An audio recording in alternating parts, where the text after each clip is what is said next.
براہ راست آپ کو لے چلیں گے، فاروق حبیب میڈیا سے گفتگو کر رہے ہیں۔ اسی کا جو 48واں فارمل اجلاس ہے پاکستان تشریف لانے کے اوپر خوش آمدید کہتے ہیں۔ آج سے 3 ماہ قبل دسمبر 2021 میں بھی یہ پاکستان تشریف لائے تھے، جب افغانستان کے اوپر OIC کا وزرائے خارجہ کا ہنگامی اجلاس ہوا تھا۔ ایک بار پھر یہ پاکستان تشریف لے کر آئے ہیں، اور میں سمجھتا ہوں کہ جو OIC کا پلیٹ فارم ہے یہ امت کے اتحاد کے لیے اور پوری امت مسلمہ کو دنیا کے اندر جو درپیش چیلنجز ہیں، جو مسائل ہیں، اس کے تدارک کے حوالے سے ایک اہم کردار ادا کرے گا، اور خاص طور کے اوپر جو OIC کی ایک مشترکہ ایک اچیومنٹ ہے، جو دنیا بھر کے 1.5 ارب مسلمان ممالک کی جو اچیومنٹ ہے، جو اسلاموفوبیا کے حوالے سے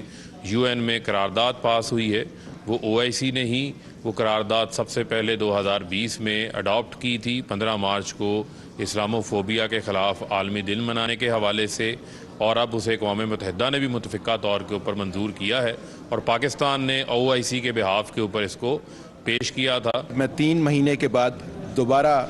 پاکستان آیا ہوں، جو 48واں اجلاس ہے اسلامی تعاون تنظیم کے وزرائے خارجہ کا۔ میں پاکستان آ کر بہت خوش ہوں، میرے لیے یہ مسرت کا موقع ہے، اور اس اجلاس میں بہت سارے اہم مسائل زیر بحث آئیں گے، جن میں اسلامی تعاون تنظیم کے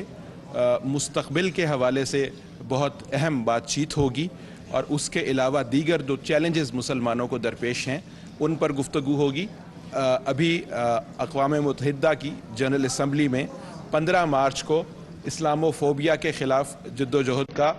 عالمی دن قرار دینے کی قرارداد منظور ہوئی ہے، اور اس میں اسلامی تعاون تنظیم جو ہے اس کی جانب سے پاکستان نے جو اقدام کیا اور قرارداد پیش کی تمام مسلمان ملکوں کی جانب سے، تو یہ ایک اہم قدم ہے مستقبل میں اسلاموفوبیا کے خلاف جد و جہد کرنے کے لیے۔ I am very grateful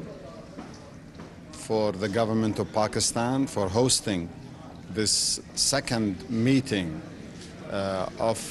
the OIC foreign ministers to address the issues of our brothers and sisters in Afghanistan. The Secretary General and myself will sign the charter of the humanitarian